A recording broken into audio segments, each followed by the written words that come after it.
In the complex landscape of human biology, most cells are engaged in a continuous cycle of renewal and repair. Our skin, for example, regenerates every few weeks, while the lining of our stomach is replaced even faster to cope with the constant exposure to digestive acids.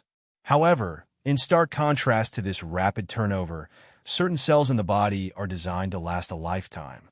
Among the longest-lived are neurons, the cells that make up the brain and nervous system. For a person who reaches the age of 100 or beyond, many of their brain neurons have been with them since childhood. This longevity of neurons has fascinated scientists for generations, as it raises profound questions about how the brain maintains its intricate networks without the ability to replace its cells. Understanding why neurons don't reproduce and what this means for brain health takes us deep into the structure and function of these extraordinary cells. Neurons are not only some of the longest living cells in the body, but also among the most complex. They're specialized for communication, forming the backbone of the brain's information processing system. Neurons transmit signals across long distances, allowing the brain to control everything from muscle movement to complex cognitive functions like memory, decision-making, and emotional regulation. One of the most striking types of neurons is the Purkinje cell, located in the cerebellum, a region of the brain responsible for coordinating movement and balance. These cells are characterized by a large, bulbous cell body called the neurosoma, where the cell's nucleus and DNA reside. Emerging from this neurosoma is a vast and intricate network of dendrites, long, branch-like structures that reach out to form connections or synapses with other neurons. Through these synapses, neurons communicate by transmitting electrical and chemical signals. The complexity of Purkinje cells is astounding. A single Purkinje cell can form connections with up to 100,000 other neurons, making them a vital component of the brain's circuitry. But this complexity also presents a challenge. If a neuron like this were to divide, it would need to preserve or restore this vast web of connections to ensure that the brain's networks remained intact. This is where the limitations of neurons become apparent. Most cells in the body undergo a process called mitosis to divide and produce new cells. During mitosis, the cell's chromosomes are copied and distributed equally to two daughter cells, which then go on to carry out the same functions as the original cell. For this process to occur, cells need specialized structures called centrioles, which help organize the chromosomes and guide them into the new cells. However, neurons do not have centrioles, and as a result, they cannot divide through mitosis. But even if neurons could divide, the complexity of their structure would make the process highly problematic. During mitosis, a cell usually retracts its outer structures and contracts into a more compact form before splitting in two. In the case of a neuron, this would mean withdrawing all of its dendrites and synaptic connections. For a neuron like the Purkinje cell, which forms thousands of connections, retracting and then re-extending these dendrites would be an enormous task. The precision required to re-establish every synapse correctly is almost impossible to achieve, and even a small error could lead to a breakdown in communication within the brain's networks. Imagine, for instance, if the neuron synapses were not restored properly after division. The brain relies on a highly organized system of connections to function smoothly. If the daughter cells formed by division failed to reconnect in exactly the same way as the original neuron, the result could be significant dysfunction in the brain circuits.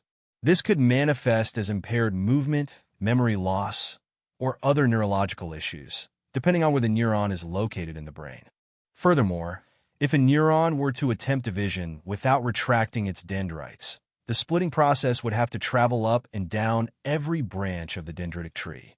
Given the immense number of branches and synapses that neurons form, this would be a logistical nightmare, with countless opportunities for errors.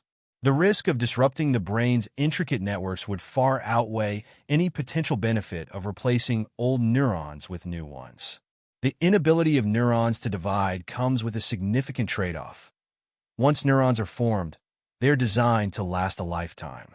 Most of the neurons in the human brain are produced during fetal development and early childhood, and by the time we reach adulthood, the production of new neurons, or neurogenesis, slows dramatically. While there are a few regions of the brain, such as the hippocampus, involved in memory formation, that continue to produce new neurons throughout life, these areas represent the exception rather than the rule. The result is that most of the neurons you have in adulthood will stay with you for the rest of your life. While this helps preserve the brain's complex networks, it also makes neurons vulnerable to damage. Once a neuron is damaged or lost, it cannot be easily replaced. This is why conditions that affect neurons, such as traumatic brain injury, stroke, or neurodegenerative diseases like Alzheimer's and Parkinson's, can have such devastating and long-lasting effects. As we age, the brain begins to lose neurons at an accelerated rate, especially after middle age.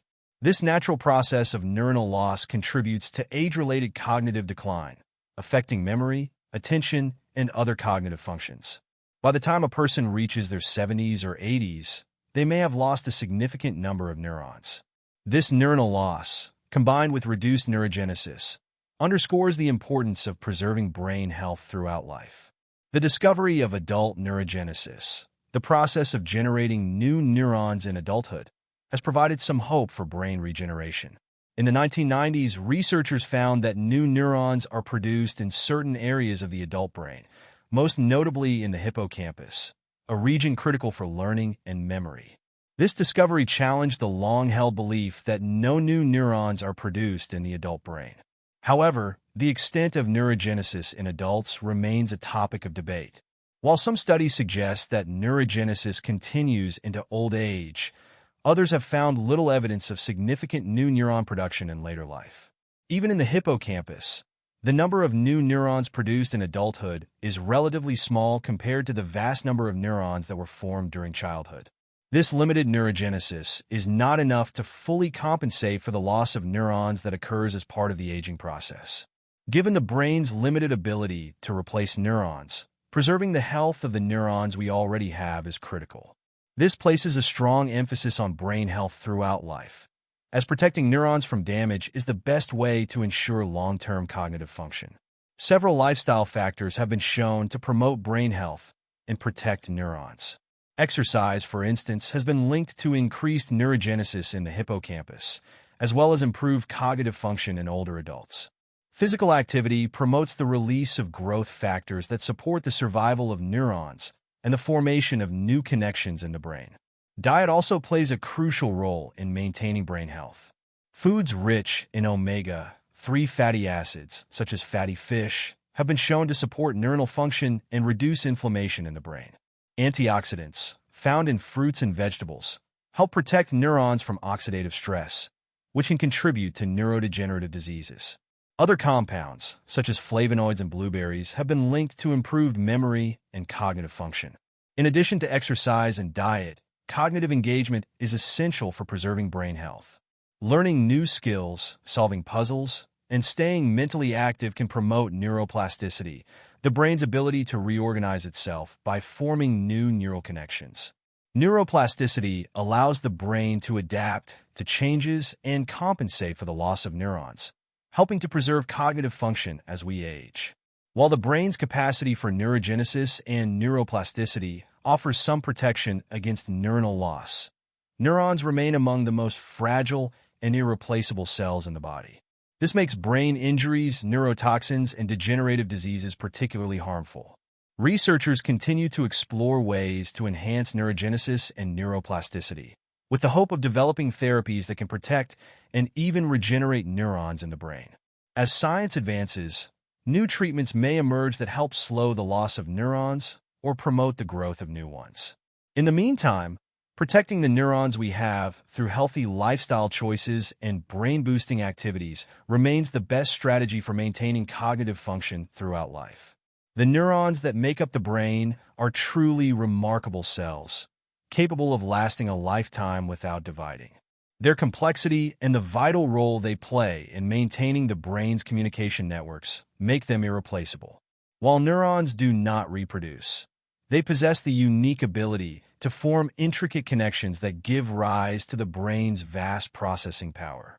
Understanding the limitations of neurons, their inability to divide, and their vulnerability to damage, highlights the importance of protecting brain health throughout life. As we continue to uncover the secrets of the brain, one thing remains clear. The neurons we have are with us for life, and preserving their function is essential to our well-being as we age. So, the next time you think about brain health, remember that those neurons you have today are the same ones you've had since childhood, and they'll be with you for life. Let's take care of them. If you found this deep dive into the science of neurons insightful, don't forget to hit that like button, share your thoughts in the comments, and subscribe for more videos on health and science. See you next time.